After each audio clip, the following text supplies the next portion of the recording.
Good morning students. कक्षा 4 हिंदी। हम आपको पहले भाग में पढ़ा रहे थे नसीरुद्दीन का निशाना। इसमें एक दिन नसीरुद्दीन अपने दोस्तों के साथ बैठे बतिया रहे थे, बातें कर रहे थे। बात ही बात में उन्होंने गप मारना शुरू कर दिया कि तीरंदाजी में मेरा मुकाबला कोई नहीं कर सकता। इस तीरंदाजी में मेरा कोई भी मुकाबला नहीं कर सकता है। मैं धनुष कसता हूँ, निशाना साधता हूँ और तीर छोड़ता हूँ। सू सू ऊ और जो आवाज़ आती है धनुष से बाण को छोड़ने पर या तीर को छोड़ने पर तो कैसी आवाज़ आती है? सू की आवाज़ आती है। और तीर सीधे निशाने पर लगता है। और वह तीर कहाँ लगता है? सीधे निशाने पर लगता है।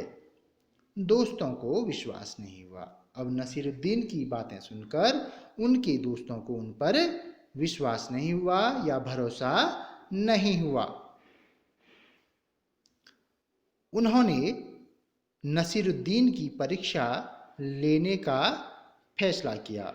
उन्होंने क्या फैसला किया कि क्यों ना हम अपने इस मित्र नसीरुद्दीन की क्या करें? परीक्षा लें कि वास्तव में यह सच बोल रहे हैं या झूठ बोल रहे हैं।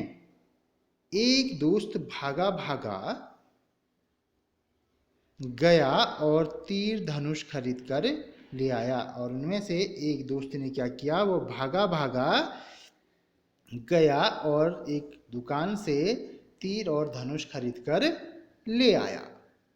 नसीरुद्दीन को थमाते हुए यानी उनको पकड़ाते हुए, थमाते हुए उनको पकड़ाते हुए, वो धनुष बाण और धनुष या तीर उनको पकड़ाते हुए उसने कहा,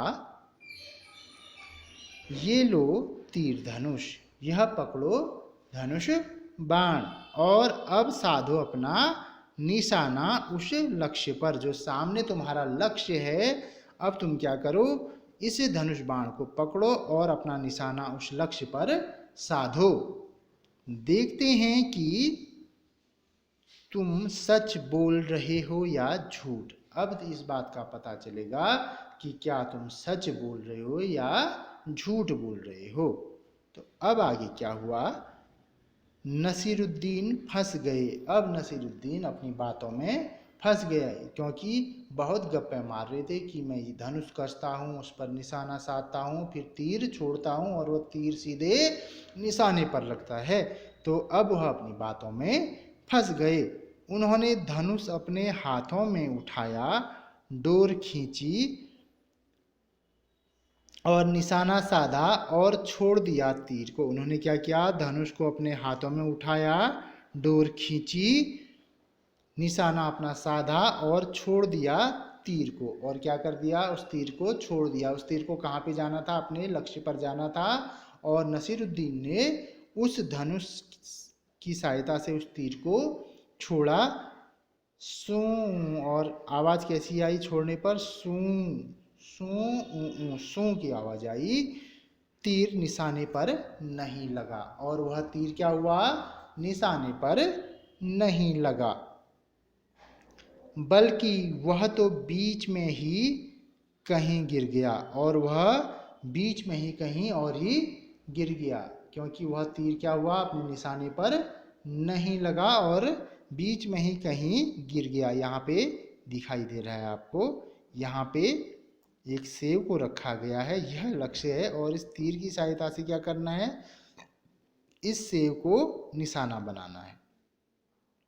तो क्या हुआ? वह तीर निशाने पर नहीं लगा बल्कि वह बीच में ही कहीं गिर गया। हा हा हा हा हा, सभी दोस्त हंसने लगे। जब उन्होंने अपना निशाना साधा तो वह अपने लक्ष्य पर नहीं जा पहुंचा तो सभी दोस्त हंसने लगे। क्या यही तुम्हारा बेहतरीन निशाना था? उन्होंने कहा। नसीरुद्दीन के दोस्तों ने क्या कहा कि क्या यही तुम्हारा बेहतरीन निशाना था? इसके बाद आगे, नहीं नहीं, हरगिज नहीं, यह तो काजी का निशाना था। और यहाँ पे अब नसीरुद्दीन ने बातों को संभालते हुए क्या कहा, नहीं, हरगिज नहीं, बिल्कुल नहीं, यह मेरा निशाना नहीं था, बल्कि यह काजी साहब का निशाना था। किसका निशाना था? काजी साहब का निशाना था। काजी साहब उनके मित्र, उनके बारे में बताया कि यह काजी साहब का निशाना था। मैं तो तुम्हें दिखा रहा था कि काजी कैसे निशाना लगाता है। मैं तो तुम लोगों को यह दिखाना चाह रहा था कि काजी जब तीरंदाजी करता है वह अपना निशाना कैसे लगाता है।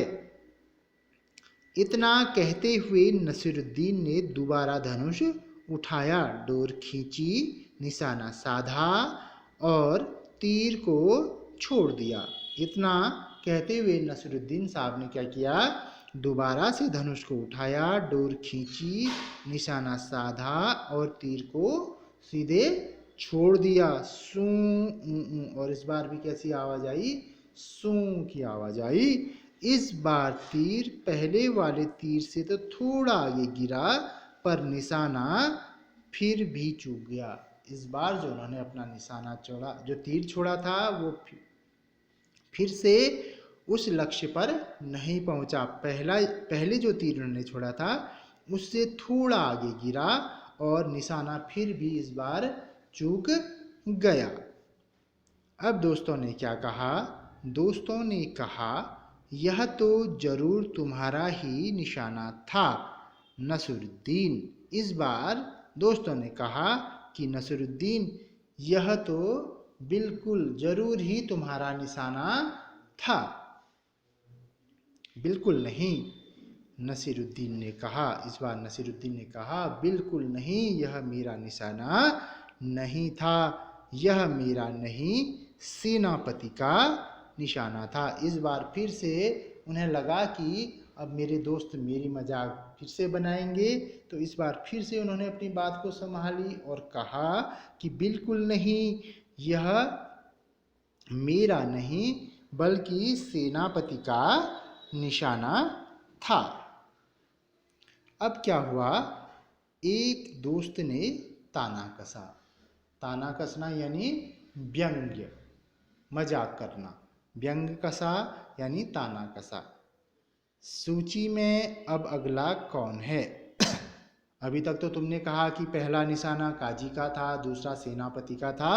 अब जो तुम्हारी अगला जो तुम्हारा निशाना होगा, उस सूची में अब अगला कौन है? पहले तो तुमने काजी को लपेट लिया, फिर सेनापति को लपेट लिया, और अब किसकी बारी है? इतना सुनते ही सबने जमकर ठहाका लगाया, और जब सभी ने यह सुना तो उन्होंने जमकर ठहाका लगाया, यानी जोर से हंसना। जोर से हंसना उसको क्या कहते हैं?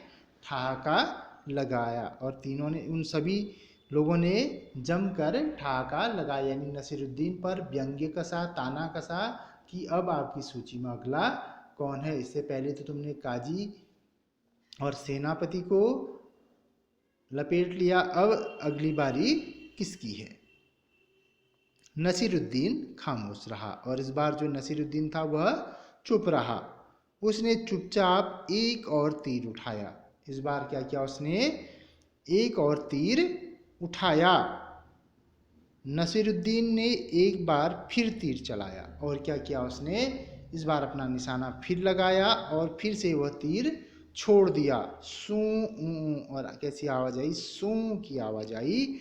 इस बार तीर ठीक निशाने पर लग गया, और इस बार क्या हुआ? जब तीसरी बार उसने अपना तीर चलाया तो वह तीर ठीक निशाने पर लग गया। यहाँ पे आपको दिखाई दे रहा है, उस सेब के बीचों बीच वह तीर लगा हुआ है।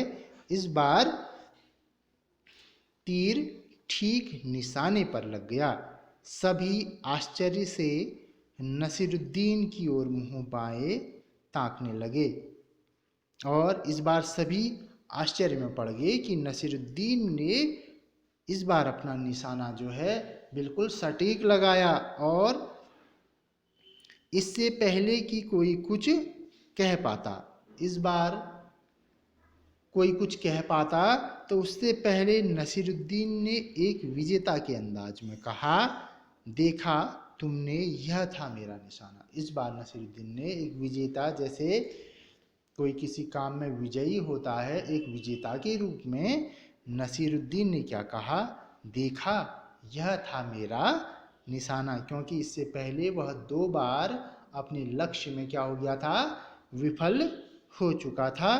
तो इस बार जब उसने अपना तीर छोड़ा तो वह ठीक निशाने पर जा लगा, और इस बार नसीरुद्दीन ने क्या कहा कि देखो यह था मेरा निशाना। तो इस कहानी से भी एक शिक्षा यह मिलती है कि अगर हम बार बार असफल भी होते हैं तो हमें अपना धैर्य नहीं खोना चाहिए और उस लक्ष्य की ओर बढ़ना चाहिए, और एक न एक समय हमें वह लक्ष्य जरूर प्राप्त होता है। यह कहानी हमें यह शिक्षा देती है कि हमें अपने जीवन में कभी हताश नहीं होना चाहिए, निराश नहीं होना चाहिए। अगर हम किसी लक्ष्य को प्राप्त करते हैं तो वहाँ पे अगर हम असफल भी होते हैं तो हमें निराश नहीं होना चाहिए, जबकि और उस लक्ष्य पर हमें आगे बढ़ते रहना चाहिए। तो नसीरुद्दीन, जैसे नसीरुद्दीन के साथ हुआ, उन्होंने 2 बार अपना तीर छोड़ा और वह तीर अपने लक्ष्य पर नहीं लगा, और इस बार जब उन्होंने तीसरी बार अपना तीर छोड़ा तो वह तीर सीधे उस लक्ष्य पर जा पहुंचा, और उसके जितने भी सारे दोस्त थे वो सब आश्चर्य में पड़ गए।